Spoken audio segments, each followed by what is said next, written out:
Remark LLC USA এর affiliated প্রতিষ্ঠান remark এইচবির মুকুটে যোগ হল আরও একটি সোনালী পালক।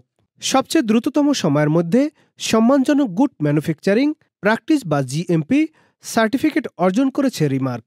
এই অনুভূতির কথা আসলে আমরা বলে বোঝাতে পারবো না যে এটা কেমন অনুভূতি। বাংলাদেশের প্রথম কোনো কসমেটিক্স স্কিন কেয়ার ব্র্যান্ড যিনি এই জিএমপি সনদটা পেলেন। এই সনদ অর্জন কসমেটিক্স ও স্কিন কেয়ার সেক্টরে দক্ষিণ এশিয়ায় বাংলাদেশকে নেতৃত্বের শীর্ষে পৌঁছে দেবে বলে আশা করা যাচ্ছে। একই দিনে যুক্তরাষ্ট্র ও ফিলিপাইনে কসমেটিক্স ও স্কিন কেয়ার পণ্য রপ্তানি আদেশ প্রতিপালন শুরু করল রিমার্ক।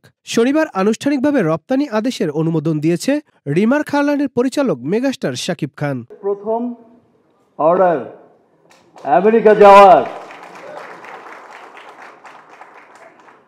আপনাদের সাথে নিয়ে সাইন করছে, যিনি রিমার্ক হারল্যান্ডের ইন্টারন্যাশনাল বিজনেস ডেভেলপমেন্টের তত্ত্বাবধান করে থাকেন। জিএমপি ও রপ্তানি আদেশ অনুমোদন উপলক্ষে শনিবার ৩০ নভেম্বর রাজধানীর স্থানীয় একটি ৫ তারকা হোটেলে এক জমকালো অনুষ্ঠান আয়োজন করে রিমার্ক। অনুষ্ঠানে উপস্থিত ছিলেন রিমার্ক ফুলফিলমেন্টের সিইও ইমদাদুল হক সরকার, রিমার্ক এইচবির director Alamgir Hossain Sarkar, association of skin care and beauty products manufacturers and exports বাংলাদেশের জেনারেল সেক্রেটারি জামাল উদ্দিন, জনপ্রিয় চিত্রনায়ক মামনুন হাসান ইমন, চিত্রনায়ক সিয়াম আহমেদ, জনপ্রিয় সঙ্গীত শিল্পী তাহসান ও রিমার্ক পরিবারের সদস্যবৃন্দ।